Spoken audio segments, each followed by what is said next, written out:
Voilà, bonjour Patricia. Bonjour Pascal.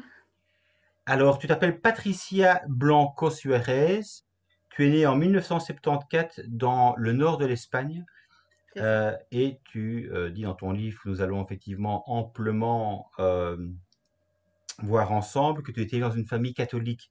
Ce livre en question, je l'ai parcouru et je l'ai trouvé extrêmement dur. Je reviendrai également. Il s'intitule 15 ans dans l'enfer de la famille monastique de Bethléem. Alors, Patricia, en fait, ma première question, si je puis dire, c'est que ce livre, en fait, vient de sortir en décembre 2020 chez un éditeur, Les Impliqués, et tu es sorti, toi, en fait, de la famille Bethléem en 2009, c'est-à-dire 15 ans après y être rentré. Et donc, j'aurais voulu savoir un petit peu, puisque tu es entré effectivement en 2009 et que le livre sort en 2020, qu'est-ce qui t'a décidé quelque part de parler de ton histoire, de ton vécu, de cet enfer, maintenant et pas plus tôt? Alors, ce n'est pas au bout de 10 ans que je me suis dit et je vais faire un témoignage. En fait, c'est tout de suite, dès que j'ai quitté Bethléem, que j'étais en paix, je me sentais libre et j'aurais pu dire, j'ai tourné la page et que celles qui rentreront, qu'elles se débrouillent avec Bethléem. En fait, moi, c'était au niveau de ma conscience et aussi je sentais que Dieu me demandait, tu ne peux pas tourner la page de ta vie en laissant encore d'autres continuer à que leur vie soit détruite et qu'elles continuent encore à rentrer. Et voilà.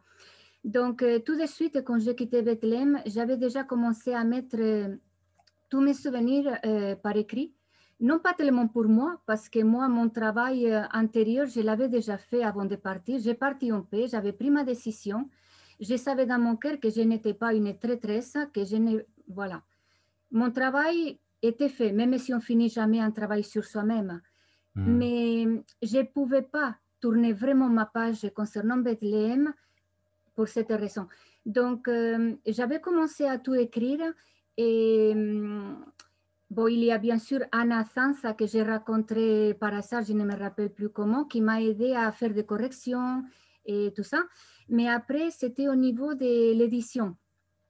Moi, quand je suis rentrée, j'étais presque adolescente parce que Hmm. avant de rentrer chez Mère Teresa, j'ai sorti d'un internat où j'étais rentrée à 12 ans. Donc, je n'ai pas vraiment connu le monde. Et donc, à 35 ans, trouver un éditeur et tout ça, ça m'a été très difficile. Mais j'ai continué. Moi, je savais que tard ou tôt, il fallait que je fasse ça parce que je sentais que Dieu attendait de moi ça. Et en fait, c'est il y a 2 ou 3 années que par une personne, par une autre, le Père Vignon et voilà, d'autres personnes, tout se mettait en place. Et ça a été juste décembre dernier que tout était en place avec le bon éditeur, avec tout ça. Et c'est ça qui m'a pris énormément de temps. Sinon, je l'aurais sorti, bien sûr, il y a 10 ans. Il y a 10 ans. Donc, C'est c'est pour ça. ça que ça a pris un moment. D'accord, je te remercie. Parce que c'est vrai que j'imagine aussi que c'est quand même un chemin de maturation. C'est pas forcément évident de sortir après 15 ans quand même un petit peu cassé, et puis de fait retrouver quelque part une vie normale aussi et être capable de mettre en mots ce qui était vécu au quotidien sous emprise quand même, parce que effectivement tu en parles dans ton livre. Et si je veux reprendre en fait, tu parlais de Pierre Vignon qui effectivement a préfacé le Mm. livre. euh, il dit notamment ceci: commençons par l'emprise de Patricia, qui est caractérisé d'une triple trilogie: séduction, manipulation, destruction. Je pense effectivement que c'est un point commun entre toutes les communautés d'églises qui s'avèrent de fait sectaires. Et sectaire, pourquoi? Parce qu'en fait, Pierre Vignon ne mâche pas ses mots. C'est un prêtre catholique, Oui, mais il dit les choses clairement. Il dit effectivement que Bethléem, pour lui, est une secte, puisqu'il dit clairement les critères de la secte sont tous présents. Et pour bien comprendre en fait ton propre vécu, Patricia, je souhaiterais effectivement reprendre quels sont ces critères de la secte qui sont donc définis ici par Pierre Vignon dans la préface de ton livre. Il dit qu'aucun des critères de la secte ne manque. Il dit notamment le culte de la fondatrice, l'absolutisation de la règle, le recrutement à tout prix, c'est un point important, je pense, à Bethléem, le système de la transparence totale envers les supérieurs. On parlera sans doute également effectivement du fait que tout ce qui était courrier entrant et sortant était lu.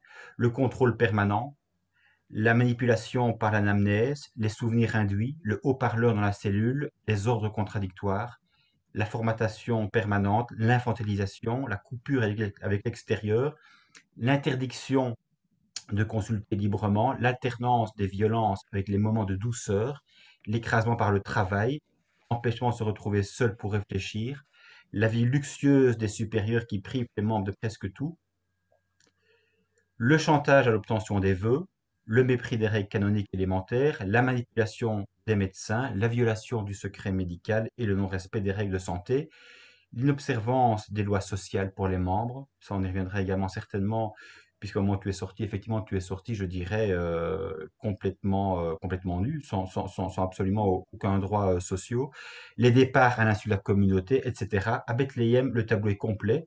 Ajoutons la manipulation féminine de la vanité des cardinaux et des évêques dont les noms sont vite décryptés. Ce qu'a décrit Patricia est tellement juste. Patricia, avant de te laisser la parole, je souhaiterais effectivement reprendre ceci parce que c'est important. Ton livre, en fait, est extrêmement précis sur la vie que tu as vécue à Bethléem pendant 15 ans. Il y a une table des matières qui est extrêmement, j'ai envie de dire, rigoureuse et qui reprend presque jour pour jour, ou en tout cas mois après mois, la manière dont tu as vécu à Bethléem. Il n'y a donc pas effectivement, je dirais, de littérature au sens propre dans ton livre. C'est pas du tout l'objet du livre. Non. C'est pas un objet littéraire, mais c'est un objet, je dirais, de vérité, de lucidité, pour faire en sorte que les personnes qui sont à l'extérieur et qui éventuellement songent à une vocation, y réfléchissent à deux fois en sachant effectivement ce que toi tu as vécu. Donc ça me paraît effectivement important de souligner que ce livre, en ce sens-là, est extrêmement précis, clair et lucide, et qu'il est effectivement un objet de vérité. Donc avant d'entamer ton récit de manière plus personnelle, est-ce que tu pourrais effectivement nous dire en quelques mots euh, quelle est cette communauté de Bethléem parmi les autres communautés? Quelle est sa vocation, je dirais, propre dans l'Église? Alors, Bethléem, comme on me l'avait présenté avant que je rentre, c'est pour ça que j'étais très attirée par Bethléem et pas par la Chartreuse, par exemple. Hmm. Alors que les Chartreux, je les connaissais. Los Cartujos en Espagne, c'est très connu, en tout cas pour moi. Et pourquoi c'est Bethléem qui m'a attirée? C'est parce que c'était le silence et la solitude. Et puis aussi,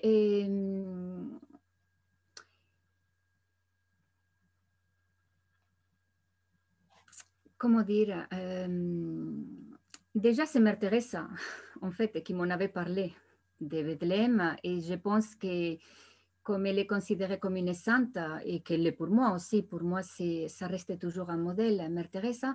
Pour moi, en fait, c'est pas que je me suis fermée à toutes les autres possibilités, Chartreuse, Carmel, tout ça. Moi, Mère Thérèse m'avait dit ça, bah, pour moi, c'était la volonté de Dieu. Donc, je ne me suis pas posé de questions ni allé chercher plus loin. Et donc, je me suis renseignée sur Bethléem et c'était la vie dont j'ai senti un appel à une vie de plus de silence, de solitude et surtout de prière, comme Mère Teresa m'avait suggéré. Et donc, j'ai demandé à faire une expérience à Bethléem. Et Mère Teresa avait béni mon départ de Rome. Et donc, bah, tout ce que je lisais sur Bethléem correspondait. Donc, c'était une attirance, j'y pouvais rien. Après, bon, tu as lu le livre, donc tu vois qu'au début, je suis allée de déception en déception parce que moi, ce que j'avais lu dans tous les fascicules, dans tous les livres sur Bethléem, c'est une vie de silence, de solitude, d'ermite. Et puis, j'arrive donc au premier monastère, donc j'ai dû modifier les noms des personnes et des monastères dans les livres, voilà. Mais bon, je pense que tout le monde a déduit, voilà. Donc, c'était assez Séchéna le premier. Et j'arrive, c'était en plein village, il y avait plein de gens. Donc, je suis allée de déception en déception, jusqu'à je suis arrivée au Voiron, en France, donc pour le mois évangélique du mois d'août. Et on m'a permis de rester là parce que c'était dans les montagnes, perdu. Voilà, c'était ce que je cherchais, vivre dans les montagnes, voilà. Donc, la vie de Bethléem, bah, c'est une évocation de silence, de solitude, où on vit sous le seul regard de Dieu. Et pourquoi, même si j'écris les livres, c'est pas pour que Bethléem disparaisse, c'est pas mon but. Parce que moi, je reste convaincue, Bethléem est nécessaire pour l'Église, mais pas dans le Bethléem où j'ai vécu. Et pourquoi je dis ça? Parce que je sais qu'aujourd'hui, comme ça a toujours été et qu'il y aura encore, il y aura toujours des appels des jeunes ou des pas jeunes pour une soif, un appel de silence et de solitude. On n'est pas tous appelés à la chartreuse, même si j'ai une grande admiration. Ben, je connais Don Dismas. Et pourquoi? Parce que je crois, si j'ai bien compris Don Dismas, et il se lève à 12 heures de la nuit ou à 2 heures du matin pour prier tous ensemble et après il se recouche. Mais c'est que moi, une fois réveillée, je ne peux plus me rendormir. Donc je sais que je n'aurais pas tenu à la chartreuse à la longue. Mm. Et alors que, et pourtant j'avais une soif de silence et de solitude. Mais alors, où aller? Et il n'y a que Bethléem qui peut vraiment proposer, pour répondre à l'appel de Dieu à une vie de silence et de solitude, cette vie. C'est pour ça que pour moi, Bethléem, j'ai rien contre Bethléem. Et je crois que, comme on nous le dit à notre profession, cette vie est nécessaire à l'Église. Mais pas dans le Bethléem que j'ai vécu, des manipulations, des contrôles, des humiliations pour celles qui ne sont pas des familles de la haute société. Non, ça, c'est pas une cohérence avec l'appel qu'on reçoit à vivre une vie pour Dieu, des silences de solitude. Non, là, ce qu'on regarde, c'est les apparences. On vient d'une bonne famille, pour l'Église, on a un frère cardinal ou un frère prêtre, alors on est bien vu. Et non, tout ça, c'est trop bas. C'est pas au Mm. niveau de Dieu, tout ça. Bon, toute la question, évidemment, Patricia, est de savoir si Bethléem est réellement réformable. On y reviendra évidemment dans ton parcours, mais c'est vrai que quand je reprends un petit peu ton parcours précisément aussi, je vois que, je disais tout à l'heure que tu étais né dans une famille catholique, effectivement, et très catholique. Tu disais toi-même dans ton livre, chaque année à Noël, à la maison, nous réalisons ensemble le Bélène, c'est-à-dire la crèche, et tu aimais beaucoup rester devant, parlant et chantant de tout ton cœur au petit Jésus. Tu vas à la messe tous les dimanches et les jours de fête. À 12 ans, quand tu rentres dans un internat de religieuse, tu dis avoir découvert que Dieu existait et il t'aimait vraiment. C'est à ce moment-là que il te semble évident que tu dois lui donner ta vie en devenant religieuse missionnaire. Donc ça, j'ai envie de dire, ça vient véritablement très tôt. À 17 ans, l'internat vous obligeait soit à entrer dans les ordres, dis-tu, soit à retourner dans le monde, dans notre famille. Et comme tu étais encore mineur, tu n'avais pas la permission de tes parents pour entrer dans un couvent. Tu achèves donc la dernière année d'études et tu passes ton bac. Et puis tu fais une année de droit à l'université. Tu attends donc jusqu'à tes 19 ans pour entrer comme missionnaire de la charité de Mère Teresa dans leur couvent de Londres. Tu y restes 2 ans et puis effectivement avec la bénédiction, as-tu dit, de Mère Teresa, tu es entré dans la communauté de Bethléem. Moi évidemment quand je lis ce type de parcours-là aussi jeune, je me dis est-ce que tu penses réellement qu'un jeune, une jeune comme toi à cet âge-là est suffisamment mature pour savoir ce que c'est que la vie, pour savoir ce que c'est que le monde, et donc pouvoir décider effectivement en connaissance de cause quel est son propre désir. Est-ce qu'il n'y a pas, en d'autres termes, déjà quelque part à ce moment-là, le risque d'être mis sous emprise, d'être conditionné, parce que finalement, on n'a jamais connu que cela. Et le jeune, j'ai envie de dire, il a besoin de faire une expérience dans la vie, euh, dire essai, erreur, et puis à un moment donné, évidemment, de se décider, j'ai envie de dire, en âme et conscience. Mais ici, quand tu racontes effectivement ce parcours-là, j'ai l'impression que même Mère Teresa, quelque part, n'a pas vu, n'a pas été suffisamment lucide pour dire, mais voilà, en fait, tu es trop jeune, Patricia, vis d'abord ta vie, et puis si effectivement c'est un appel de Dieu, eh bien, reviens me voir plus tard. Mais c'est très juste ce que tu dis, Pascal. Et évidemment, quand on a 12 ans et que tu veux vraiment donner ta vie à Dieu parce que tu sens l'appel, plus on va te dire le contraire, de faire une expérience dans le monde, plus tu vas tenir. Bah, c'est pour ça que je suis arrivée là. Mais je suis tout à fait d'accord avec toi. Et ça, en fait, ça devrait être les directeurs spirituels et les supérieurs des couvents et des monastères qui ne devraient pas accepter des jeunes sans savoir à quoi ils renoncent.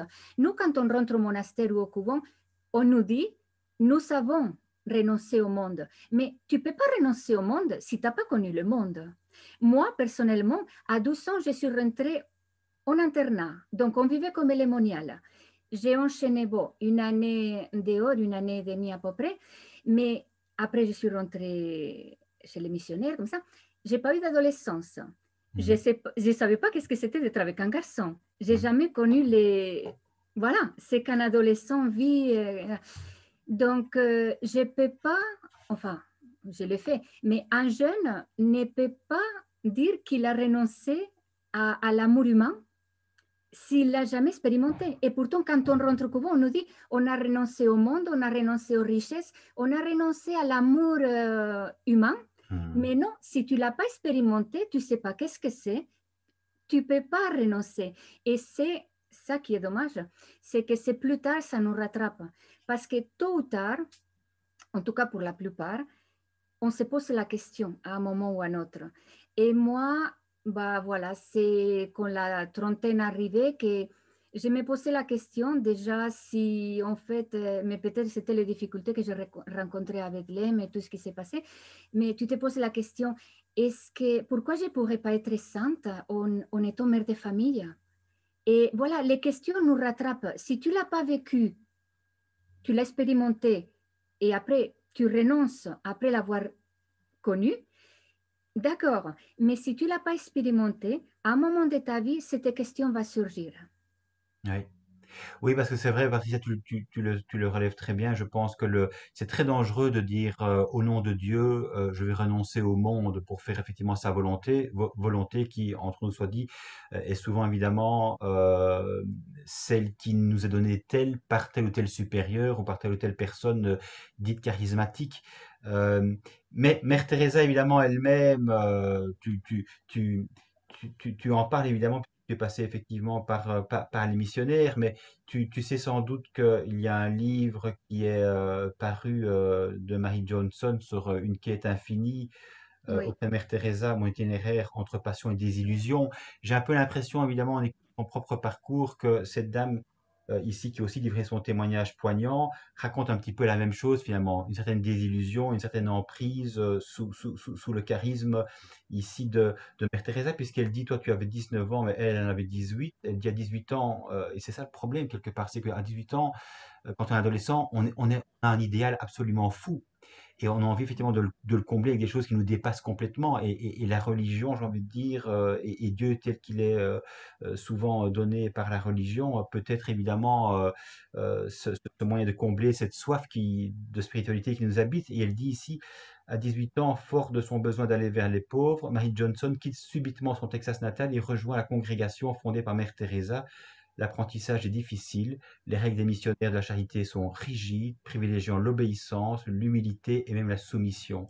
Mais Marie est portée par sa foi. Pendant 20 ans, des quartiers difficiles du Bronx aux allées des monastères romains, elle va vivre parmi les sœurs.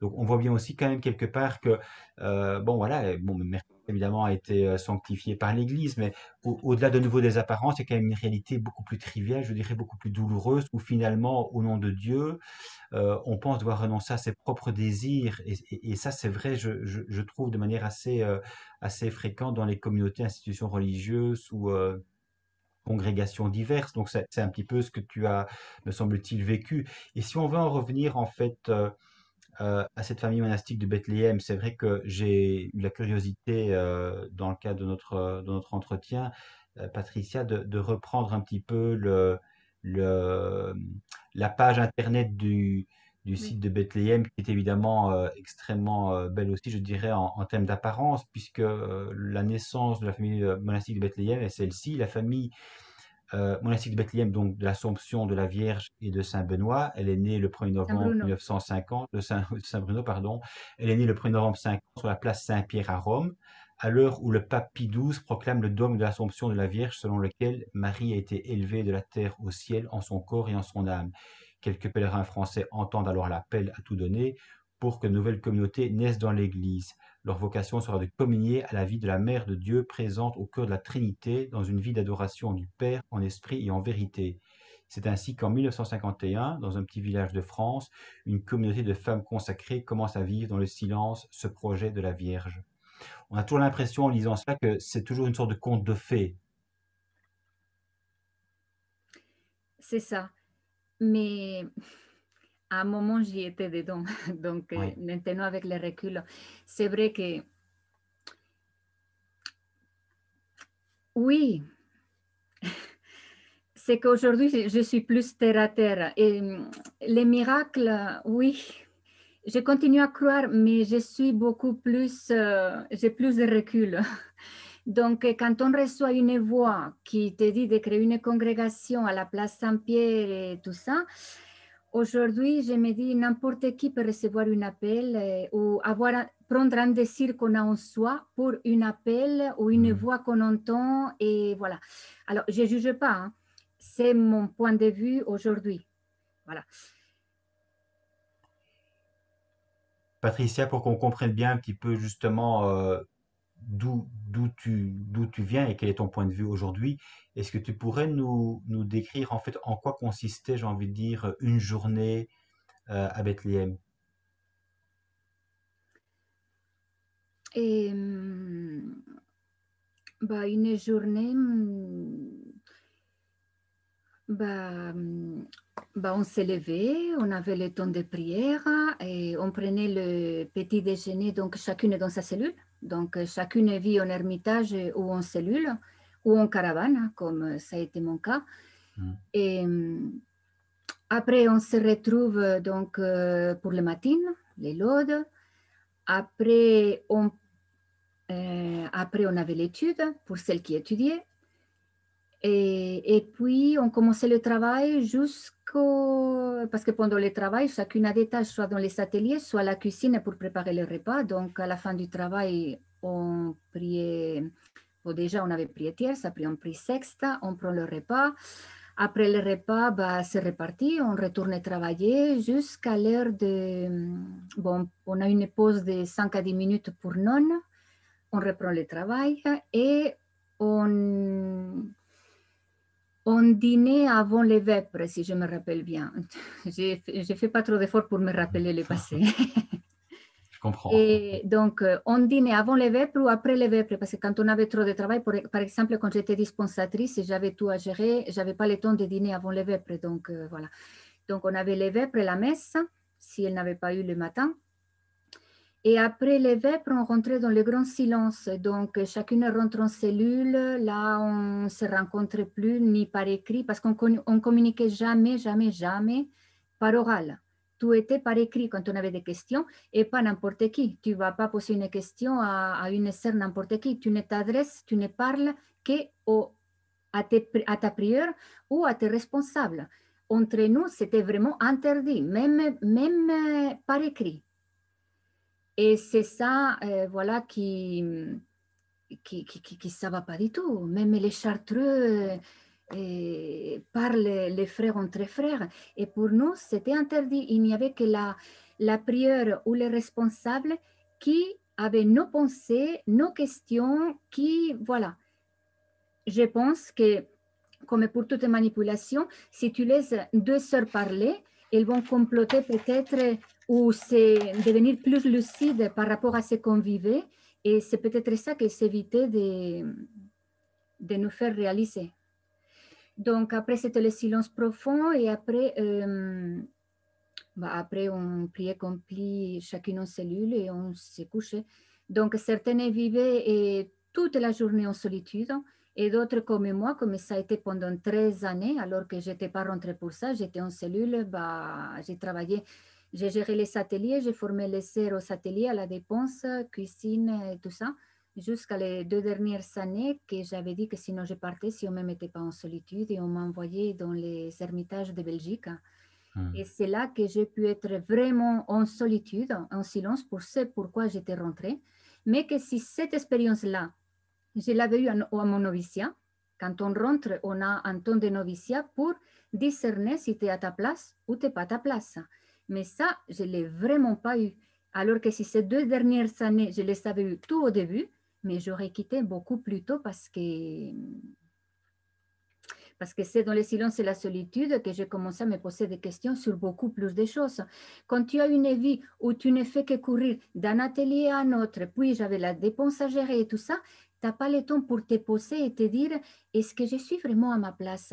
Je ne me posais même pas la question puisque j'étais là pour Dieu et je ne voulais pas le décevoir. Donc, même si je souffrais, même si parfois je retrouvais sous la porte de ma cellule un petit papier qui me disait demain matin, la prieure t'attend dans son ermitage. C'est que déjà, quand tu reçois un mot comme ça, tu ne dors pas de la nuit. Parce que je savais que c'était pour m'hurler dessus, pour me dire t'es pas humble, t'es une orgueilleuse, t'as pas écouté, et vraiment on se demande qu'est-ce que tu fais là. Mais si on se demande qu'est-ce que j'ai fait là, pourquoi on ne me dit pas de partir? C'était contradictoire et moi, je ne pouvais pas partir de moi-même pendant ces 15 années parce que j'ai senti l'appel de Dieu et je ne voulais pas faire la peine à Dieu. Il m'appelait, je voulais répondre. Et pour moi, à ces années-là, c'était comme si je le trahissais et je ne voulais pas trahir Dieu. Mhm. Et je n'aurais pas pu vivre après dans ma conscience tranquille en sachant que je n'ai pas été fidèle. C'est ce que je pensais avant, jusqu'au moment où j'ai été vraiment lucide et je me suis dit, non mais attends, Dieu nous a créés déjà pour être heureux, il nous a créés pour aimer. Et là, qu'est-ce que je vois? Comment est-ce qu'on vit? Mais pour la plupart, hein, on se critique les unes et les autres. Oh, regarde, celle-là, elle a la vie en 10 centimètres plus long que moi. Non, mais tu vois la bassesse où on arrive alors qu'on est là pour vivre pour Dieu.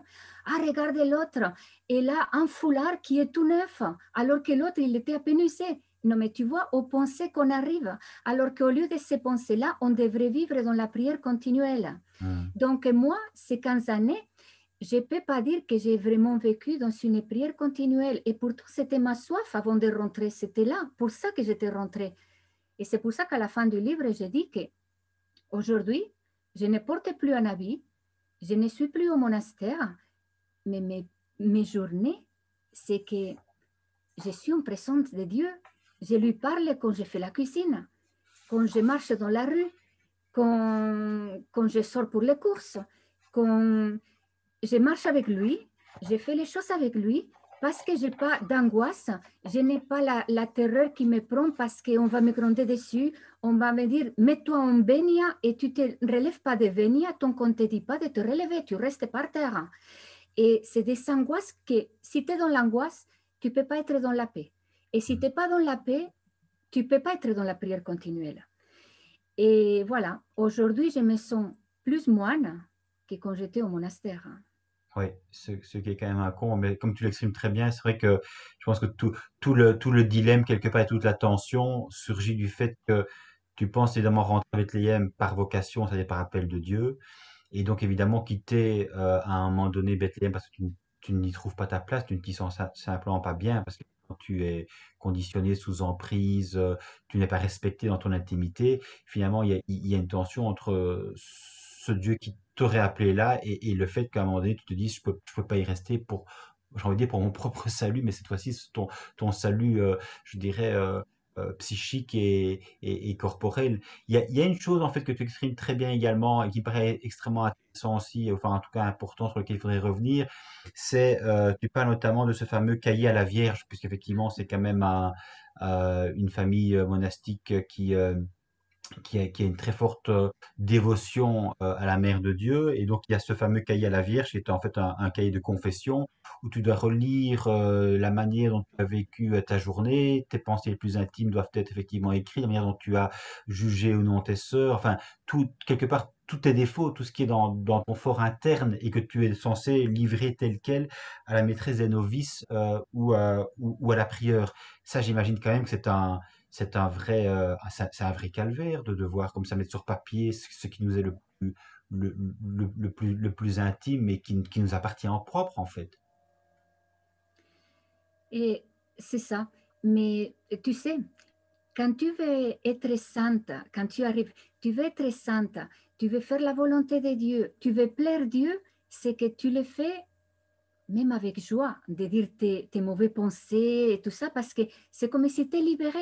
Tu les donnes à Dieu par les cahiers de transparence et tout ça. Mais ça, à la limite, je trouve que c'est beau, c'est un acte d'humilité.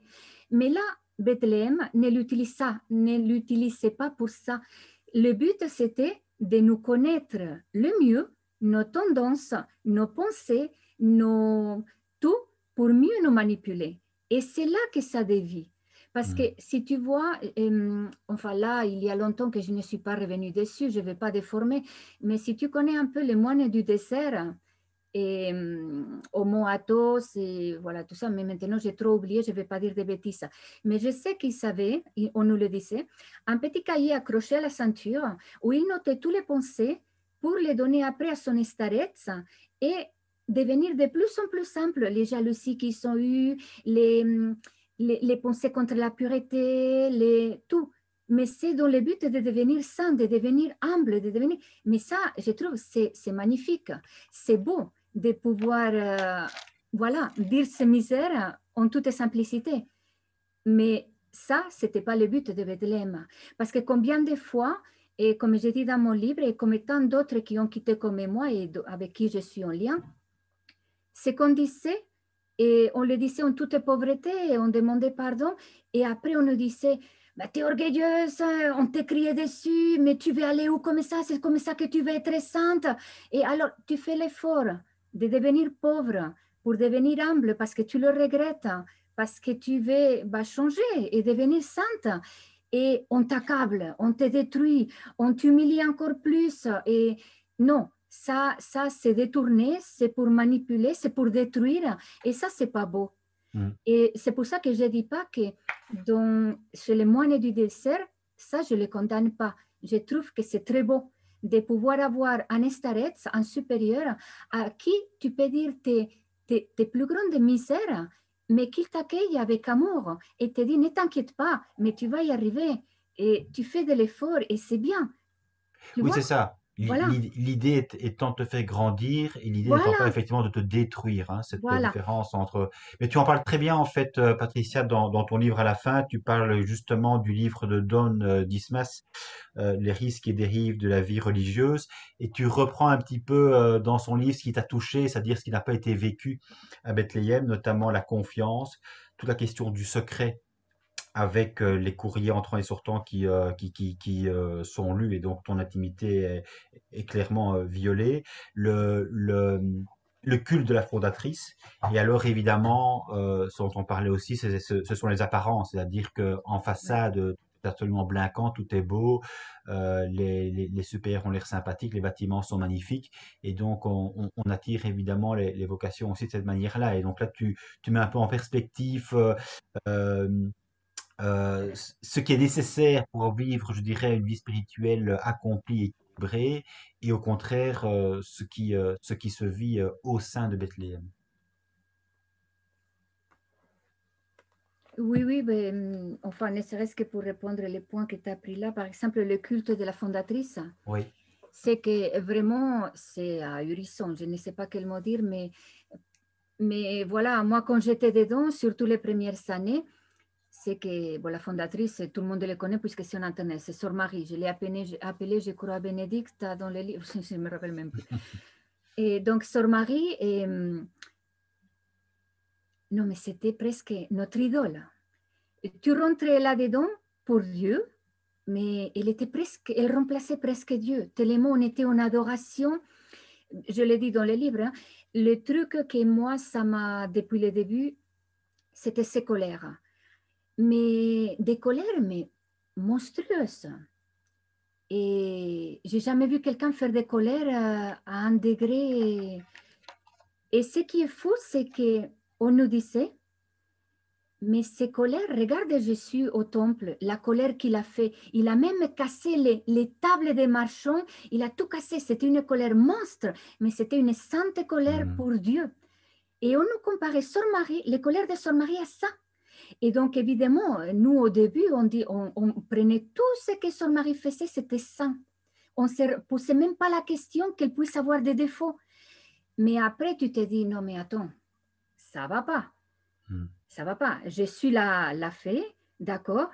Il l'a pas fait déjà tous les jours, pas tous les jours, hein, donc elle, c'était très, très, très souvent. Mais non, je pense que ce qu'elle devait nous transmettre, c'était l'amour et pas de colère, mais parfois c'était pour des trucs tellement banals que après je me disais, non mais attends, mais l'amour de Dieu, il passe par où à travers d'elle? En fait, c'était presque l'idole de Bethléem, mais plus que Hmm. Dieu, hein. À la fin, on n'était pas à Bethléem pour Dieu, pour la plupart, mais sûrement inconsciemment, hein, sans se rendre compte, on était là pour Sœur Marie, pour plaire Mhm. à Sœur Marie, parce que c'était une sainte, on l'a considérée comme... voilà. Et si on plaît à Sœur Marie, on plaît à Dieu. C'est ça. Mais on était là pour plaire à Sœur Marie, pas pour plaire à Dieu. Ouais. Et donc, les prières, pour la plupart, devenaient comme Sœur Marie. On avait des colères au chapitre tous les samedis, mais monstrueuses. Bah, les deux que j'ai eues, les deux premières, comme vous avez vu dans les livres, mais c'était à être tétanisé. Tu te demandes comment est-ce que Dieu peut me parler à travers d'elle. Bien sûr, au début, tu prends les colères comme, bien sûr, je les mérite parce qu'il faut que je devienne humble. Je les méritais et ils les font pour mon bien. Et tu te dis ça, tu essayes de le croire. Et tu le crois vraiment. Au début, je le croyais. Mais à la fin, j'ai dit arrêtez. Et là, on devient imbécile. Pardon pour les Mhm. mots. Mhm. Mais on arrive à nous devenir ça. Mais c'est là qu'on manipule les consciences, Mais évidemment. C'est que tu finis en fait par ne plus croire ce que tu es censé effectivement croire naturellement, à savoir qu'il y a un abus, il y a un abus de pouvoir, il y a un abus sur les consciences, et tu finis par croire qu'en fait c'est pour ton bien, alors que c'est un mal.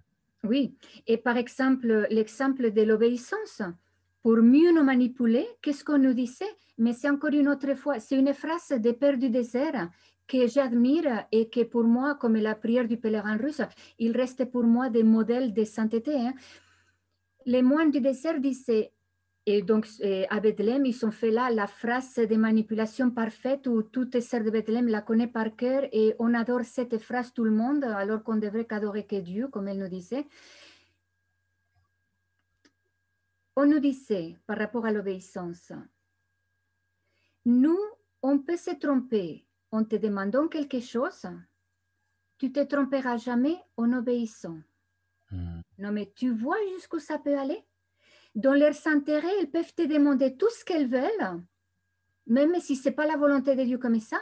Toi, en obéissant, en accomplissant tout ce qu'elles veulent, voilà, parce que toi, tu obéis. En fait, c'est vrai, tu n'es pas en faute. Toi, tu obéis à ton supérieur que Dieu met donc, toi, tu es blanchi. Oui, Mais là, c'est faire devenir les gens des marionnettes. ouais. L'obéissance, c'est pas ça. Je suis désolée. Et moi, les théologiens pourront me dire le contraire. Je suis désolée, je ne suis pas d'accord. Qu'est-ce que c'est l'obéissance? L'obéissance, c'est écouter ce que Dieu te dit et le mettre en acte. Mais il faut écouter ce que Dieu te demande. Et Dieu nous parle à chacun. Dieu ne parle pas à ta prière pour te dire ce que tu dois faire.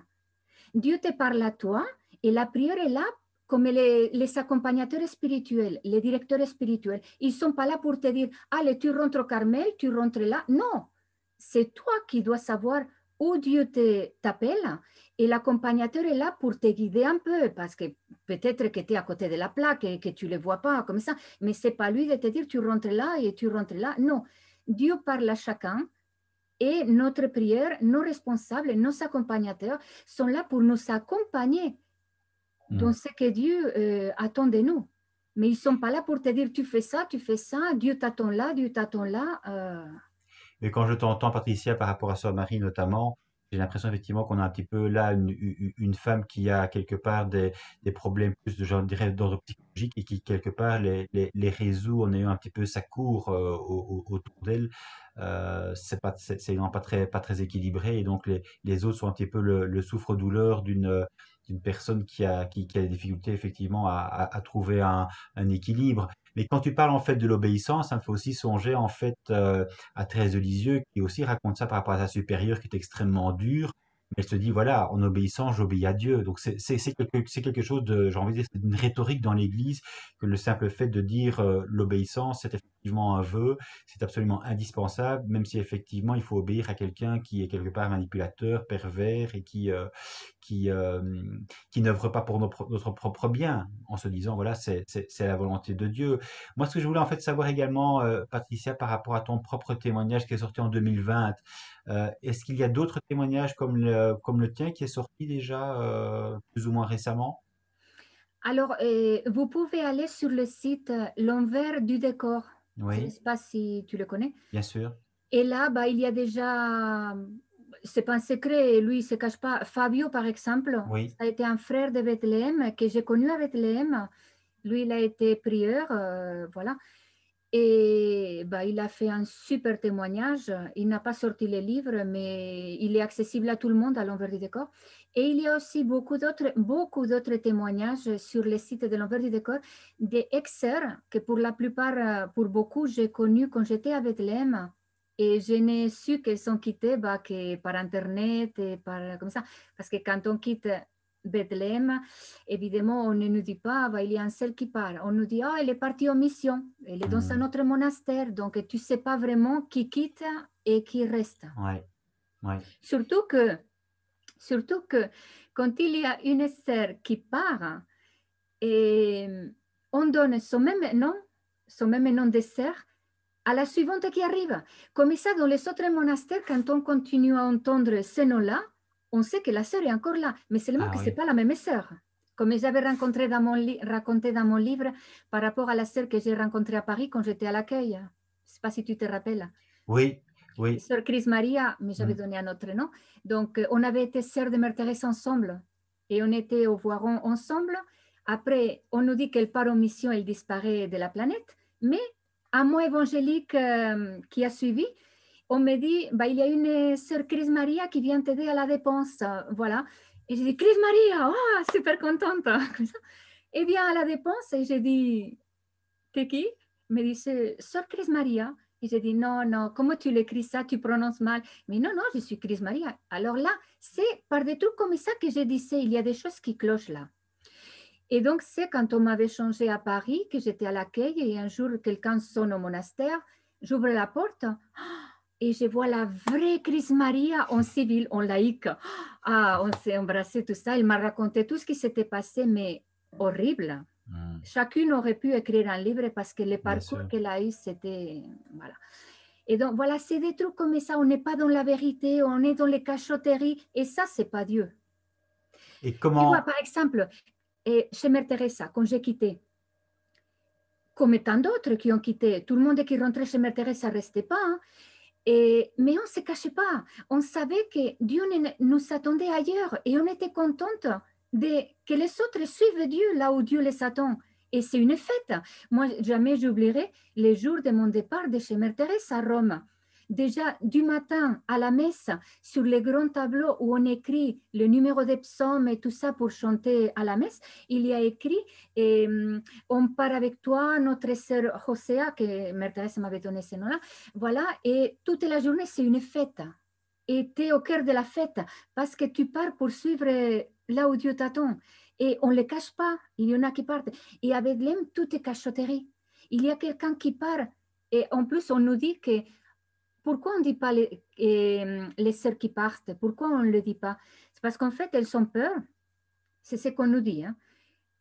On ne veut pas que ça casse le silence de la prière. Parce que si on dit un tel est parti, après, dans la prière, tu peux penser, oh, mais pourquoi elle est partie? Donc, pour éviter toutes ces pensées qui vont empêcher la prière continuelle, on ne nous le dit pas. Mais tu penses, est-ce que tu n'es pas d'accord que si on dit, c'est un tel part parce qu'elle n'est pas à sa place, bah, après, tu te poses plus de questions. Il vaut mieux dire les choses simplement Bien que sûr, faire des cachotteries qui après bien vont sûr. donner beaucoup plus de combats de pensées que si on dit la vérité, tout est Bien simple. sûr, mais la peur, évidemment, en disant les choses clairement, c'est qu'évidemment, d'autres se disent, mais moi aussi j'ai des doutes, Mais voilà, c'est pour ça. et donc moi aussi je vais partir. C'est pour ça. C'est la peur de faire boule de neige, évidemment. C'est ça. Patricia, par rapport à ton témoignage, en fait, que tu nous as livré il y a quelques mois, il est reçu comment ce témoignage? Il est accueilli favorablement? Les gens sont prêts à l'entendre? Dans la société civile, la société religieuse, parce qu'on parle quand même beaucoup de dérives sectaires, donc quelque part maintenant, toutes les communautés disent avoir pris conscience, faire un mea culpa, respecter les victimes, prendre acte effectivement des dérives en leur sein. Donc ce livre, en principe, devrait être, j'ai envie de dire, bien accueilli et devrait être j'ai envie de dire, presque accueilli à bras ouverts pour dénoncer effectivement les dérives et faire la vérité, puisque, a priori, une communauté qui se respecte devrait effectivement vouloir faire la vérité en son sein. Donc, ton témoignage, il est reçu comment? Alors, bon, comme tu sais, je ne suis pas trop ordinateur. Tu vois, après tant d'années au monastère, j'ai un mal fou. J'arrive à me débrouiller pour le minimum. Donc, je ne vais pas trop à Facebook ni à tous les trucs pour savoir les commentaires. Les commentaires qui, par contre, qui m'ont arrivé par mon éditeur. Et ça a été des remerciements, beaucoup de merci. Merci de mon courage d'avoir sorti tout ça pour que d'autres puissent aussi sortir du silence. Et de Bethléem, je n'ai pas reçu directement des réponses. C'était ma plus grande crainte parce que je sais que quand quelque chose les embête, elles vont jusqu'au bout pour détruire. C'était ma grande crainte. Mais de toute façon, les livres, je devais les sortir. Dans ma conscience, je devais les sortir. Dieu l'attendait de moi. Et après, en fait, la suite, en fait, c'est pas que ça m'intéressait pas, mais je vais pas chercher les commentaires des gens. Parce que je sais aussi que je reste fragile. On nous a fait tellement taire et écouter ce qu'on nous dit et tout ça, que je ne voulais pas non plus écouter des critiques ou me dire pourquoi tu veux détruire Bethléem ou comme ça, alors que ce n'est pas mon intention. Donc, je ne suis pas vraiment allée à chercher ce que les gens pensaient de mon livre. Moi, j'avais fait ce que Dieu attendait de moi. Mais c'est vrai que de Bethléem, il y a des prières qui l'ont lu, parce qu'on me l'a dit, par des personnes qui côtoient encore des sœurs de Bethléem. Et voilà. Mais je n'ai pas plus de commentaires que ça. D'accord. Les peu de retours que j'ai eu, bon après, bien sûr, à part des gens comme toi et Diacrisis et plein d'autres personnes que je connais qui l'ont lu parce que c'est des amis et tout ça, ils m'ont tous félicité pour mon courage et merci de l'avoir lu. On ne pensait pas que ça puisse exister à l'intérieur d'un couvent. Tu nous ouvres les yeux et... Oui, c'est important, bien sûr. Parce que moi, évidemment, quand j'ai lu ton livre, ce qui quelque part m'a absolument choqué, c'est que tu as quand même passé 15 ans de ta vie au sein de la communauté Bethléem. Et en fait, le jour où tu décides de partir, et encore, je sais qu'il y a eu une première fuite et puis tu es revenu quand même, en te disant je peux quand même pas trahir, je dois revenir, et on t'a supplié, etc. Donc là aussi, il y a une manipulation, tu n'es pas complètement libre de ton choix, on te fait revenir sur ton choix initial, alors que c'était quand même un choix qui venait du cœur quelque part, hein, pour être Oui. enfin fidèle à soi. Donc finalement, tu reviens, et puis quand tu décides de partir, mais finalement, tu pars un peu comme une voleuse, quoi. C'est-à-dire que tu pars quand c'est une journée où les moniales sont en cellule, et donc en fait tout le monde ignore ton départ, et Voilà. tu pars forcément aussi sans le sou, et sans le moindre conseil, sans le après quand je suis sorti, qu'est-ce que je deviens, comment je fais, parce que tu es rentré quand même à 19 ans. Tu n'as donc pas de diplôme, tu n'as pas d'argent, tu étais entre guillemets, comme on te l'a appris, hors du monde pour œuvrer justement pour le salut du monde. Et là, du coup, te retrouves du jour au lendemain dans le monde sans être outillé d'aucune manière et sans être soutenu d'aucune manière. Donc là, en fait, pour le coup, c'est un saut dans le vide, quoi. En fait, avec du recul et quand je regarde en arrière, en fait, c'était même comique parce que je me suis dit, mais attends, je suis débarquée où? Je suis débarquée dans le futur parce Ouais. que je vois des gens dans la rue qui parlaient tout seuls. Et je me disais, non, mais attends, mais qu'est-ce qui va pas là? Les gens deviennent comme ça. Et je voyais qu'ils avaient un téléphone.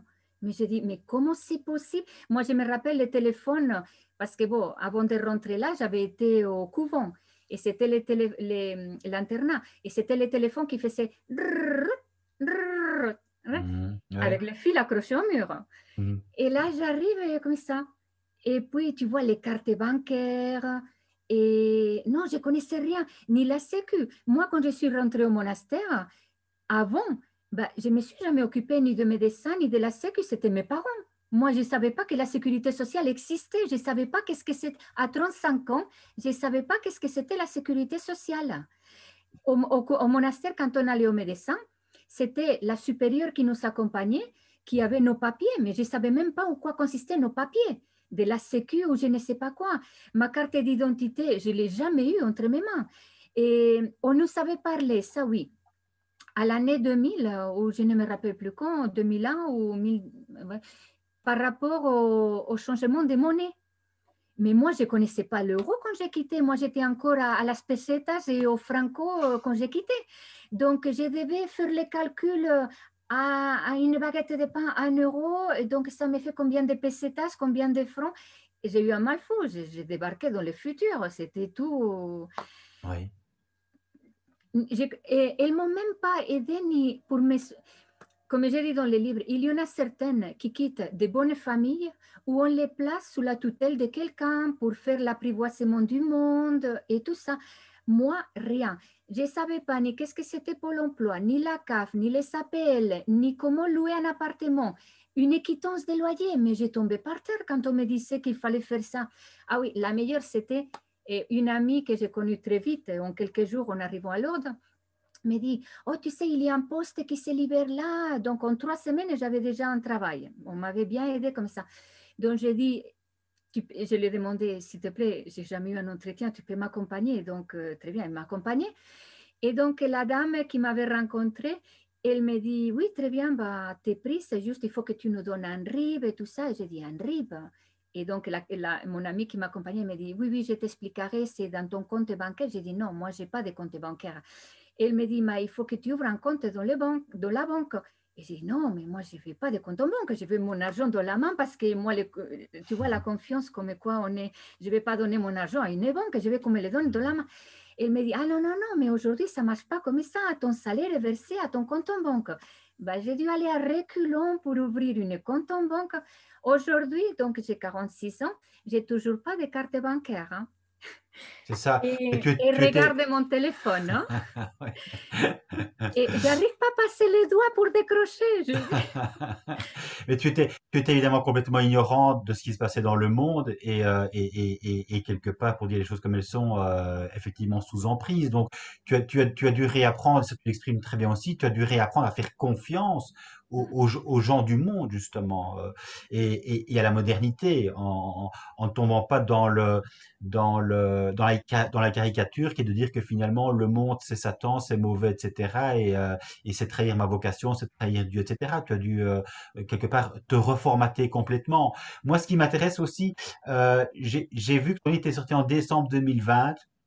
Et alors, sans doute hasard du calendrier, mais c'est quand même assez intéressant parce que Bethléem a quand même fait un petit peu son mea culpa en janvier 2021 dans un communiqué de presse. Janvier 2021, ça fait quand même pas mal d'années après les dérives et les premières dénonciations, parce que j'ai repris un peu la chronologie en fait de la situation qui était d'abord dénoncée déjà en 2000 Oui, oui, oui, oui, oui. Par Mm. Goliath et son directeur Christian Terrasse. Ensuite, en 2001, il y a eu un article extrêmement fouillé du magazine La Vie, des gourous dans les couvents. Voilà, oui, Il y a notamment le témoignage de Françoise qui en fait décrit la manipulation subie par sa fille, qui soi-disant recevait des messages de la Vierge. Et puis en fait, en octobre 2013, il y a eu ce fameux appel de Lourdes qui était adressé à Monseigneur Pontier par d'ex-membres, une quarantaine d'ex-membres de plusieurs communautés et mouvements, dont notamment l'Emmanuel, les Béatitudes, oui. Bethléem Ouais. évidemment, les Légionnaires du Christ, l'Opus Dei, la communauté Saint-Jean, Point Cœur, parmi d'autres communautés. Puis en 2014-2015, il y a la Vrève qui sort quand même un dossier extrêmement fouillé avec effectivement pas mal de témoignages Oui, d'ex-membres de Bethléem. En 2015, il y a une association de soutien aux ex-membres qui effectivement voit le jour. oui, Et alors, dans la foulée, plus ou moins aussi, je crois en 2014, tu en as parlé tout à l'heure, il y a le site L'Envers du décor qui reprend des témoignages et des révélations, notamment d'un ancien supérieur qui est Fabio, que je citais tout à l'heure, et qui lui est resté en fait 24 ans dans la communauté. Et peut-être que suite à effectivement ces différents remue-ménages, je dirais, qui interpellent, il y a une visite apostolique qui effectivement a lieu en 2015, avec du coup, comme très souvent, une révision des constitutions qui est en cours et une cellule d'écoute qui du coup est également mise en œuvre par Bethléem, dans le cadre d'un communiqué de presse, donc je le disais, du 4 janvier 2021, mais on voit bien qu'entre 2000 et 2021, il a quand même fallu, à partir des premiers soupçons d'abus, il a quand même fallu 20 ans, 21 ans de galère à tous ses ex-membres pour dénoncer, en sachant que dénoncer dans un premier temps, c'est toujours évidemment comploter aussi contre l'Église et contre la communauté Bethléem ici en l'espèce, puisque évidemment la communauté, un peu, je dirais, flèche de tout bois en disant simplement qu'elle est d'église, hein. Et c'est vrai que pour le coup, elle a quand même été, c'est quand même une communauté qui est d'église, puisqu'elle était reconnue par le pape, Pontifical, des droits, ouais, pontifical, c'est ça. Donc, des droits pontificales, oui, voilà, donc à consacré Rome. effectivement par Rome et par Jean-Paul II en l'espèce. Donc, c'est c'est quand même beaucoup de gâchis, je trouve, quand je vois ces milliers de jeunes, ces milliers de vies qui ont cru se consacrer à Dieu et qui finalement ont une vie complètement gâchée. Et toi, c'est quand même 15 ans de ta vie. Oui. Et, par rapport au communiqué que les sœurs ont sorti donc, Oui, en janvier, en fait, j'ai un journaliste, je ne vais pas le trouver là, mais je ne lui ai pas encore, un journaliste portugais d'une chaîne portugaise, donc du Portugal, qui m'a contacté donc, il y a déjà pas mal de semaines. Et il voudrait m'interviewer, donc je n'ai pas encore répondu parce que, bah, tu vois, le manque de confiance, ça reste. Hein? oui. Mais toi, voilà, je te connais, donc je sais que, voilà, que je peux te faire confiance, que tu ne vas pas me poser des questions pour tordues ni des trucs comme ça. Voilà. Donc, je l'ai pas encore, enfin, je l'ai répondu, mais je ne me suis pas encore décidée pour accepter son interview. Mais il m'a expliqué le pourquoi. Je lui ai demandé, mais comment vous avez entendu parler de moi au Portugal et tout ça. Il m'a dit qu'en fait, depuis déjà pas mal d'années, et il y a des sœurs de Portugal qui ont quitté Bethléem. Et c'est leurs parents, en fait, qui, qui ont fait du bruit parce que certains parents savaient qu'il s'est passé des choses pas nettes à Bethléem. Ils ont fait beaucoup de bruit et ça a bougé au Portugal. Ils ont fait même un documentaire, enfin, ces journalistes là m'a dit, un documentaire par rapport à ça. Et donc, comme mon livre est sorti, il m'a dit, ça fait une boule au Portugal. Les familles qui avaient des sœurs, des filles, leurs filles qui étaient à Bethléem, bah, ça fait beaucoup de bruit. Bethléem a fini par les savoir tout ça. Et il dit que c'est étonnant qu'après la sortie de mon livre, un mois après, Bethléem sorte un communiqué demandant pardon, comme par miracle, comme si à ce Mhm. moment-là, ils sont lucides pour demander pardon. Donc, il m'a expliqué le pourquoi il voudrait m'interviewer et tout ça.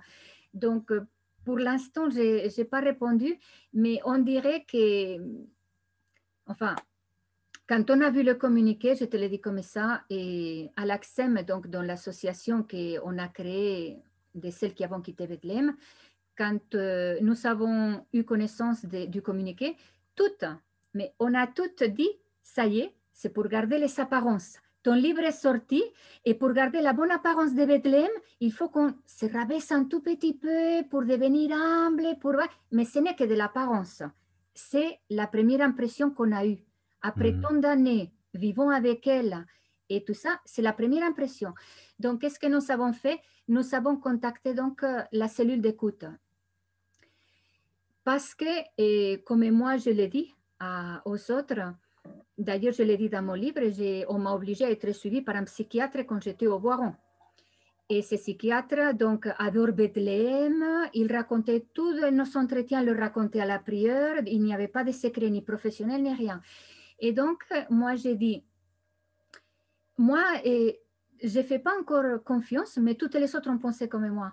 Confiance parce que Bethléem a tellement d'amis, psychiatres, avocats, médecins, comme ça, qu'à tous les coups, ils ont créé une cellule pour continuer à nous manipuler, même quand on est dehors. C'est la première pensée qu'on a eue. Tu vois comment on est Mhm. blessé, comment ça marque. Donc, on a adressé une lettre à la cellule en lui disant, s'il vous plaît, soyez honnête avec nous. Est-ce que vous êtes vraiment neutre? Est-ce que vous êtes du côté de Bethléem ou est-ce que, voilà. Et donc, on nous a super bien répondu. Moi, je n'ai rien à dire. Et je les ai rencontrés, donc la cellule d'écoute, et beaucoup d'autres les ont aussi rencontrés. Et vraiment, ils ont été très à l'écoute. Mais, comme on se disait, cette cellule d'écoute que Bethléem a proposée, est-ce que c'est pour garder seulement les apparences et montrer qu'elles ont fait quelque chose pour nous, comme ça, parce qu'elles ont bien dit dans le communiqué et il voudrait réparer aussi. Donc, chacune, en rencontrant la cellule, on a demandé certaines réparations. Par exemple, moi, des 58 Hmm. trimestres que j'ai vécu avec l'EM, il me manque encore 15. Et ce que j'ai récupéré, ça a été au bout de 10 années que je me bats pour ça. Et à chaque fois, ils m'ont donné des trimestres au compte-gouttes. Et parce que je me battais, et je continuerai à me battre. Donc, les 15 qui me manquent, j'attendais par la cellule de les savoir. Sinon, ma retraite, je ne pourrais pas voir le top plan. Donc là, la cellule elle est fermée et sont donnés les comptes rendus à Bethléem, mais on n'a plus de réponse depuis plus d'un mois.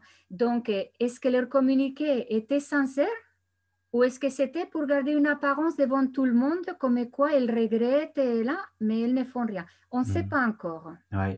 Mais tu as raison de souligner cet aspect-là, c'est extrêmement important de savoir évidemment dans quel contexte le communiqué intervient. Je veux dire qu'à partir du moment évidemment où les choses sont tellement visibles au niveau des dérives, à un moment donné évidemment les communautés ne peuvent plus reculer et donc elles font leur mea culpa, mais souvent ad minima. Et donc peut-être qu'une façon effectivement de voir si le communiqué c'est autre chose que la poudre aux yeux, c'est évidemment de voir si concrètement c'est suivi par une réparation financière, parce que c'est peut-être effectivement que la vérité se joue, la sincérité, je veux dire, Oui, voilà. Est-ce que sur le plan financier, hein. Est-ce qu'on soit effectivement l'argent pour indemniser les personnes qui réellement ont souffert? Parce que dire évidemment, on reconnaît, on s'excuse, on demande pardon pour nos péchés, etc.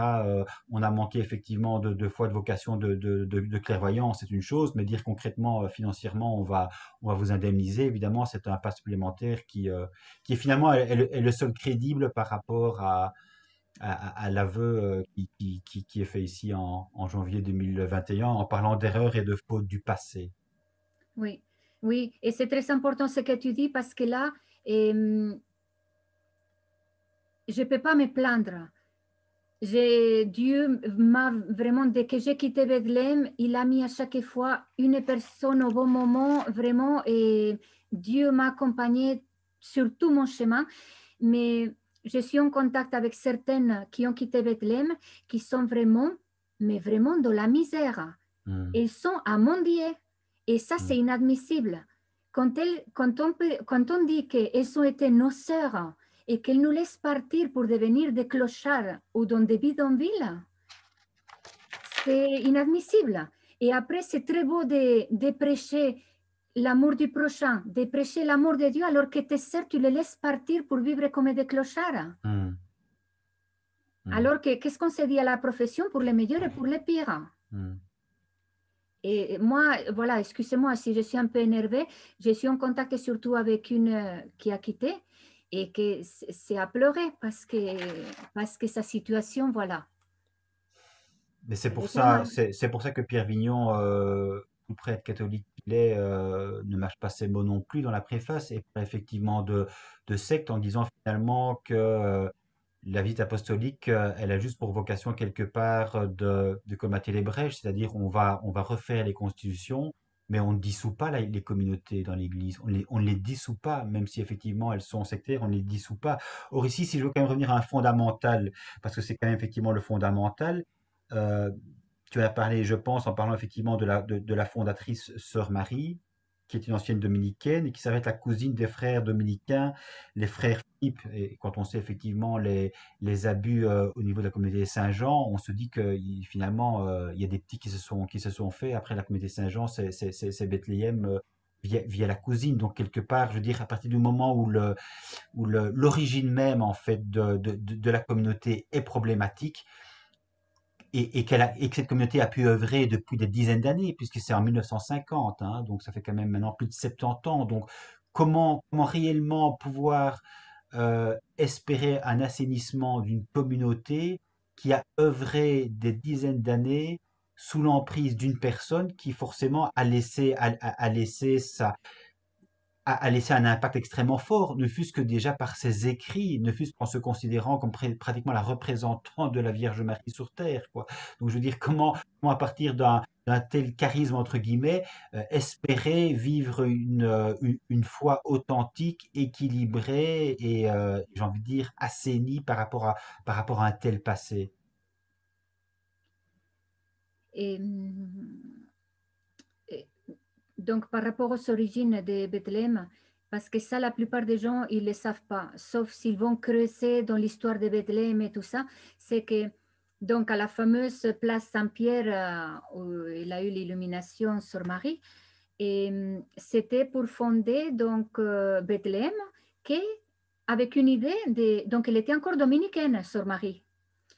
Et les dominicains n'a rien à voir avec le silence et la solitude. Hein. Il faut savoir qu'à Bethléem, au moins pendant 20 ans ou plus, je ne sais pas, j'ai oublié l'histoire de Bethléem parce que, voilà. Donc, mais tous les débuts, pendant pas mal d'années, Bethléem a été dominicaine. Ça veut dire que petit déjeuner, tout est ensemble. Récréation pendant qu'on mangeait ensemble. Elles se parlaient pendant qu'elles mangeaient ensemble. Et tout ça. Donc, celle qui rentrait là-dedans en tant que dominicaine, la vie de silence et de solitude n'existait pas. Hein. C'est purement communautaire. Mais elle rentrait là pour vivre en communauté. Une vie fraternelle, voilà, où on peut parler et tout ça. Puis, du jour au lendemain, Sœur Marie a eu l'illumination, pardon de le dire comme ça, d'échanger l'ordre à l'autre extrême, comme les Chartreux. Chacune est dans sa cellule, on ne se parle plus, on mange les repas dans la cellule en solitude. Alors, mais tu peux imaginer celles qui sont rentrées là pour vivre une vie communautaire, de les obliger à vivre une vie de solitude. Non, tu es rentré, imagine-toi, tu rentres au Carmel et un jour la générale des Carmélites, je ne sais pas qui c'est, elle dit, ah ben non, maintenant on part dans les bidonvilles pour aider les pauvres. Ben non, tu n'es pas rentré là pour ça. Ben, Sœur Marie, c'est pareil. Le début de Bethléem, pendant 20 ans ou je ne sais pas combien, les sœurs qui rentraient, c'était pour vivre en communauté, tout ensemble, repas, petit déjeuner, on parlait et tout. Et puis du jour au lendemain, elle obligea tout l'ordre à changer, à se taire, à rester en solitude, chacune dans son coin. Non, c'est pas comme ça la vie en solitude. Je vais pas dire, c'est très beau la vie de solitude. C'est pour dire le changement. Comment elles ont perçu celles qui sont rentrées pour vivre en communauté. Elles ont dû recevoir ça comme une punition. Et on nous met chacune dans son coin, on ne peut plus se parler. Et pourquoi j'ai dit ça? Parce qu'aujourd'hui, à Bethléem, et quand j'étais à Bethléem, celles qui sont rentrées au tout début, elles sont encore là. Mais comme ça ne leur convient pas, puisque ce n'est pas pourquoi elles s'étaient rentrées, mais ça crée des histoires et des colères, et on se fait la vie impossible, parce que celles qui rentrent aujourd'hui, c'est pour vivre une vie de silence et de solitude. Mais quand les anciennes qui ne sont pas rentrées pour ça à Bethléem s'en fichent et viennent frapper à la porte de ta cellule qui est en train de prier comme ça, parce qu'elles veulent des explications pourquoi tu as fait un tel menu comme ça, hein, c'est de l'inconcevable. Et ces deux-là, ces deux Bethléem, vivent ensemble. C'est pas possible. Tu peux pas mettre des missionnaires et des chartreux à vivre dans le même monastère ensemble. Et ça, c'est la réalité de Bethléem. C'est pour ça que les anciennes et celles qui rentrent aujourd'hui, on ne peut pas vivre ensemble parce qu'on n'est pas rentré pour la même chose à Bethléem. Et aujourd'hui, il y a encore des anciennes à Bethléem. Quoi faire? Ce n'est Non. Je peux pas le dire, mais... C'est pas viable, mais c'est vrai que tu expliques dans ton livre finalement que tu aspires évidemment à une vie aussi communautaire et puis finalement tu te rends compte que tu n'es qu'un numéro en fait dans la communauté. Oui, mais ça c'est fou parce que maintenant, en parlant avec les autres qui ont quitté aussi, qui ont connu d'autres, comme ça, et on sait qu'il y en a certaines qui, en fait, elles sont rentrées parce qu'elles étaient en couple et leurs copains l'avaient quitté ou elles se sont séparées et c'était en dépression et ça arrive à Bethléem pour avoir un moment de silence et on les fait prendre la vie. Et en fait, on prenait n'importe qui, n'importe quoi, son discernement de vocation. Et pourquoi? Bah pour faire du nombre. Pour faire, c'est une ordre qui grandit beaucoup. C'est une ordre magnifique parce que la dévocation, non. Des vocations, non. Tout n'est pas que des vocations. Il y en a qui, voilà, ils s'étaient déprimés pendant de nombreuses années et elles viennent pour prier au monastère et on lui dit, ah bah c'est peut-être parce que Dieu va te guérir dans la prière, tu as la vocation. Non, Mais c'est un peu comme toutes les communautés, mouvements d'église qui sont des communautés dites nouvelles et qui finalement euh, donnent quelque part pour vocation d'être le salut du monde et de l'église universelle, hein. Elle se pense en voulant aussi quelque part redorer l'image de l'église universelle qui est en perte de vitesse. Donc, elles sont une mission extrêmement haute. Je voudrais quand même souligner une petite chose également, Patricia. C'est un dossier très bien fait. Après le communiqué de presse dont on a parlé de janvier 2021, c'est vrai que Goliath Hebdo, dans son numéro 658 du 2 février 2021, a consacré son numéro justement à Bethléem en parlant de abus de faiblesse, des nonnes lèvent le voile. Et donc, j'invite ceux et celles effectivement qui sont intéressés pour avoir des informations complémentaires de se référer également à ce Goliath Hebdo. Euh, on arrive peut-être petit à petit, si je puis dire, à la fin, mais ce qui m'intéresse aussi, euh, c'est par rapport à toute ton histoire et Pierre Vignon, pour revenir à lui dans sa préface, en parle également. Et je te poserai cette question qui est finalement assez simple et qui est quand même aussi extrêmement, je dirais, douloureuse. C'est fallait-il en passer par là, c'est-à-dire par ces 15 années à Bethléem qui ont été quand même des années où finalement tu as quand même quelque part perdu un peu de ta jeunesse, de ton adolescence, puisque rappelons-le, tu es rentré à 19 ans, donc quelque part, j'ai envie de dire, peut-être tes plus belles années de vie, en tout cas toute cette jeunesse où on apprend de ses erreurs, de ses joies, de ses chagrins, etc. Mais justement dans la vie du monde, tout ça, en fait, tu as cru le passer pour Dieu dans un milieu complètement fermé. Donc, est-ce qu'il fallait en passer par là? comme j'ai dit au début de mon livre, Oui, non, rien de rien, non, je ne regrette rien, ni le bien qu'on m'a fait, ni le mal, tout ça me vient égal. C'est Piaf que j'aime beaucoup. ouais, Et non, oui, c'est vrai que pendant un moment, je me suis dit, mince, les plus belles années sont parties.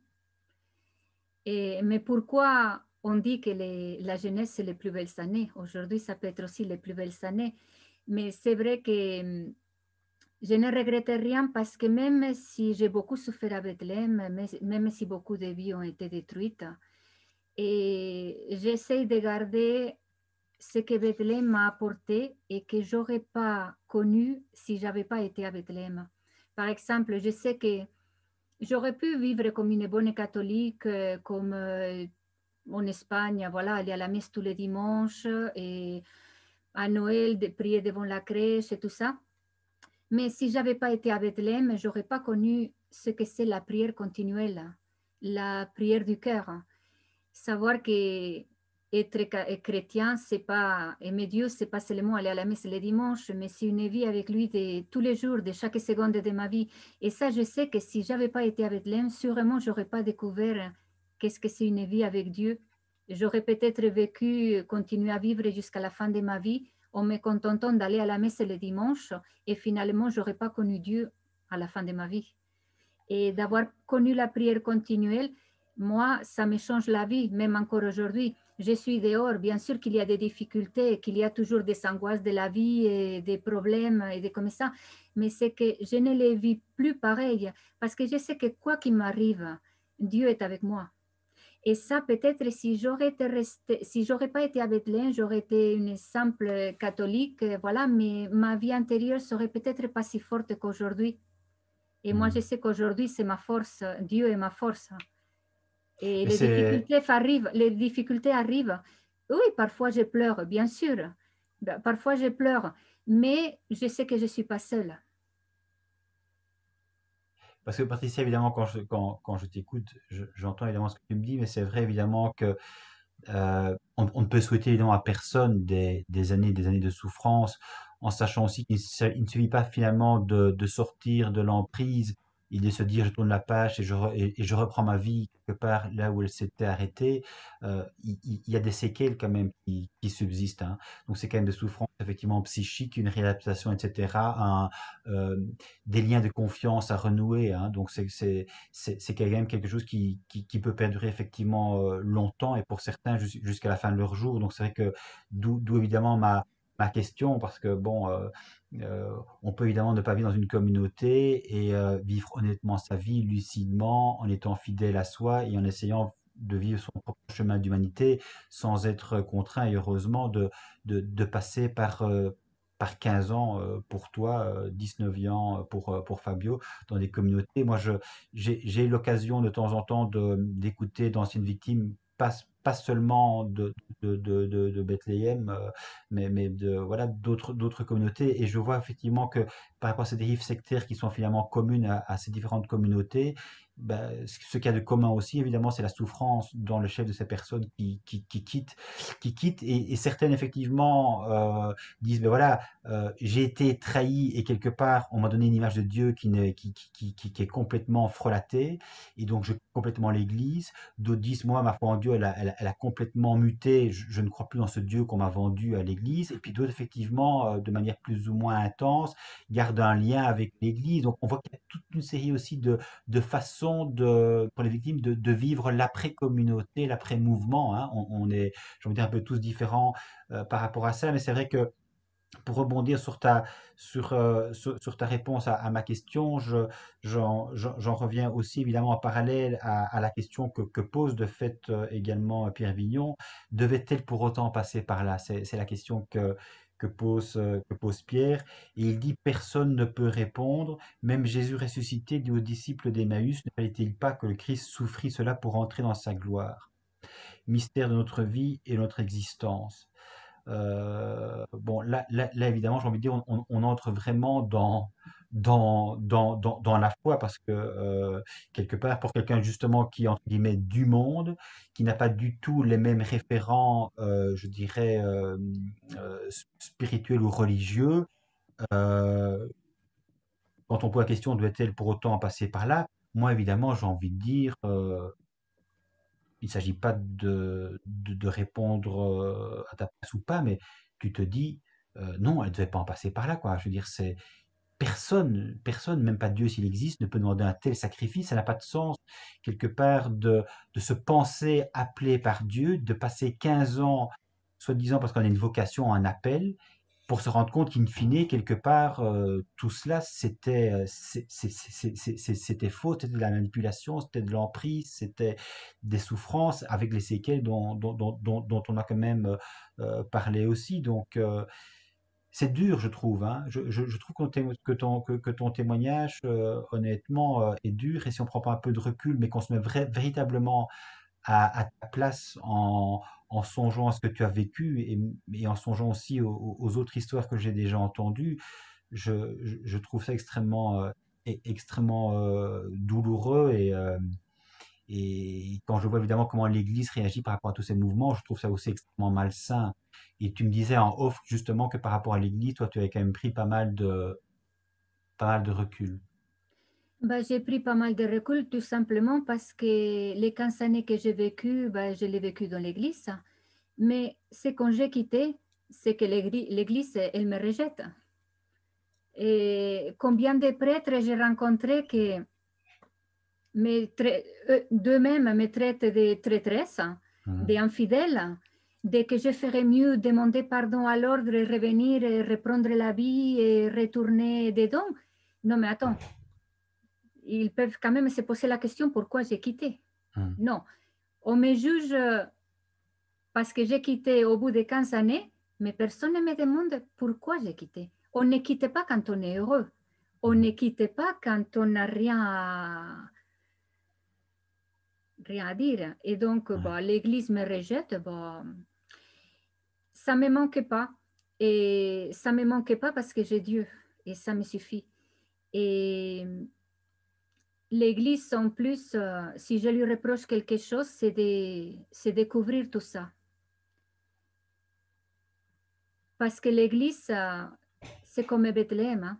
c'est les apparences. Hein. Il ne faut pas faire de bruit. Hein. Regardez tous les cas de pédophilie et tout ça. Pourquoi ça ne sort qu'aujourd'hui, alors que depuis des décennies et des décennies et des décennies, il y a des abus horribles, mais horribles. Et ça ne sort qu'aujourd'hui. Pourquoi l'Église, elle cache, elle manipule? Il faut que les apparences. Mm. Oui. Bah oui, on est bien d'accord. C'est pour ça que je parlais effectivement de restructuration, quelque part de refondation des constitutions de Bethléem, mais pas effectivement d'une dissolution, parce que ça, clairement, l'Église ne souhaite pas perdre le bénéfice, entre guillemets, des apparences et de tous les recrutements qui ont pu effectivement se faire au sein de ces communautés qui étaient censées être le renouveau de l'Église. Ce qui fait plaisir, Patricia, parce que ça, c'est quand même un point important aussi sur lequel on peut revenir un instant, c'est quand même que malgré tout ce que tu as vécu, de difficile sur le plan affectif, tu as quand même réussi aujourd'hui à être, je dirais, enfin, à avoir un époux et avoir des deux enfants. Donc ça, c'est quand même, j'ai lu que voilà, ces deux enfants, c'était véritablement pour toi quelque chose d'extrêmement extrêmement positif dans ta vie. Ah, c'est ma raison d'être. Ouais. Enfin, oui, Mm. j'aime Dieu, mais après Dieu, c'est mes enfants, c'est tout pour moi. Mm. Et tu vois, c'est quand même fou parce que combien de fois au monastère on nous disait, et nous, on est les mères du monde entier, on a des enfants spirituels, on a tout ça. Et quand quelqu'un de proche du monastère qu'on considère comme nos enfants décède, bah, évidemment, on a de la peine. Et on croit vraiment qu'on peut comprendre la douleur d'une mère quand elle perd un son enfant. Par exemple, tous les vendredis saints, quand on nous fait la supérieure ou n'importe quelle sert l'homélie de la douleur de la Vierge Marie au pied de la croix, bien sûr, tu penses à la personne que tu aimes le plus au monde et tu penses comment tu peux être déchiré comme la Vierge Marie au pied de la croix qui voit mourir son fils, qui voit ce qui tue son fils. Mais moi, combien de fois j'ai vécu ça et c'était horrible. Ben non, c'était rien à voir que quand tu as eu un enfant aujourd'hui. Je vois un de mes enfants, mais je vais me mettre à pleurer là. Mm. Je vois un de mes enfants qui meurt, mais je peux pas imaginer. J'ai les tripes, j'ai tout que... Non, non, non. Si tu n'as pas un enfant, tu ne peux pas savoir qu'est-ce que c'est de perdre un enfant. Mm. Et aujourd'hui, je peux comprendre la Vierge Marie, sa douleur au pied de la croix. Parce que moi, je ne sais pas si je l'aurais supporté. Et cet exemple-là, comme tant d'autres, et on nous faisait croire des choses au monastère, mais on n'avait jamais fait l'expérience. C'est comme on a parlé tout à l'heure, on renonce au monde, mais en fait, on ne connaît pas le monde. Ben oui. Et C'est là par rapport à tes enfants, évidemment, tu parles avec tes tripes, alors qu'autrement, tu parles d'une manière plutôt imagée, imaginaire. Tu imagines des situations que tu ne vis pas, donc quelque part, tu te confonds en douleur, etc. Mais par rapport à un vécu que tu n'as pas, et qu'on te demande finalement d'avoir, on te demande de souffler avec la Vierge, alors qu'en réalité, tu ne sais pas ce que c'est que d'avoir un fils et d'avoir un fils qui meurt. Donc, comme tu le dis, effectivement, oui, on est dans l'imagination, quoi, pas dans la réalité de tous les jours. mm. Je te propose, Patricia, peut-être d'en terminer par là, sauf si tu veux encore dire quelque chose et éventuellement nous lire un passage peut-être décisif, crucial dans ton livre que tu as envie de nous partager. Oui, je voudrais lire. Avant, je voudrais dire quelque chose, si tu es d'accord. Et, c'est par rapport à la vie monastique ou la vie religieuse en général. Toute est ma vie, et encore plus à Bethléem. On nous dit la sainteté, voilà, ce n'est qu'à Bethléem qu'on peut devenir la plus grande des saintes, c'est dans l'Église. Et finalement, si on regarde dans l'Église catholique, tous les saints ou les saintes canonisés, pour la, il doit y avoir très peu qui ne sont pas religieux et religieuses. Pourquoi l'Église s'obstine à ne canoniser que des prêtres et des religieuses? Parce que combien de personnes qui sont dans le monde, des pères de famille, des mères de famille, sont bien plus saints et vivent plus l'amour de Dieu en parole et en acte que ceux qui sont au couvent. Tu vas me dire, par exemple, Bethléem, je suis désolée, c'est que je ne canonise pas la moitié qui sont dedans. Et pourtant, là, dans le monde, combien de personnes vivent de la prière continuelle? Je ne suis pas la seule à vivre mon union avec Dieu comme je la vis. Et voilà, Mais oui, c'est juste ça, la sainteté, ce oui. n'est pas que pour les prêtres et les religieuses. Et Di- l'Église, c'est comme si elle s'obstine à ne canoniser que ceux qui ont porté un habit. Hmm. Le célibat a toujours été privilégié.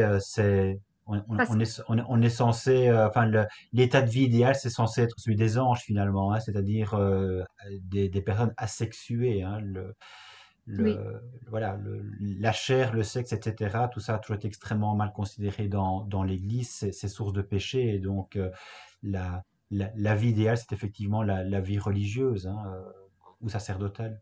oui, parce que tu vois, depuis toute petite, moi, pour aimer Dieu, je voulais être sainte. Mais je Hmm. pensais que pour être sainte, il fallait rentrer au couvent, Ben oui, être moniale. ben oui. Et c'est le jour que je me suis fait le déclic, que je me suis dit, mais attends, dehors, tu peux aussi aimer Dieu qu'ici. Donc, pourquoi rester là? On peut être sainte dehors, et c'est quand j'ai eu ce déclic que, voilà, Tu nous lis un passage? oui. Donc, c'est le passage qui résume un peu, bah, voilà, l'essentiel pour moi. Donc, Dieu est là, à côté de moi, dans le bonheur comme dans la souffrance. Il chemine à mes côtés. Je ne comprends pas toujours le pourquoi des choses, mais j'ai confiance. Il permet que cela m'arrive parce qu'il est à mes côtés. Mais la vie à côté de Dieu m'a aussi appris que peu importe ce qui m'arrive, lui, Dieu est toujours là. Il ne m'abandonnera pas. D'avoir quitté le couvent ne constitue pas une trahison, ni de son côté, ni du mien, mais seulement un changement de direction, puisqu'on chemine toujours ensemble et on ne s'est jamais quitté. Finalement, l'union avec Dieu, c'est quoi? C'est cela, ne jamais se quitter. Et je sais dans mon cœur que ma profession religieuse a toujours été vraie et sincère envers Dieu. Dans mon cœur, j'avais choisi d'unir ma vie à la sienne. J'ai été, je suis et je resterai unie à lui pour l'éternité. Eh bien voilà, Patricia, on va alors en terminer par ces mots. Et je te remercie sincèrement pour ton témoignage. J'espère qu'il va effectivement en aider pas mal d'autres à voir clair. Et comme tout témoignage, il va forcément plaire à certains, déplaire à d'autres. Mais je pense que le temps fait aussi son œuvre et que voilà, du temps parfois il en faut beaucoup, mais que finalement les choses finissent par se dire et la vérité par éclater. Donc un grand merci et beaucoup de succès à ton livre. Merci à toi, Pascal. Merci Patricia. Merci. Au À revoir. bientôt. Au revoir. Merci.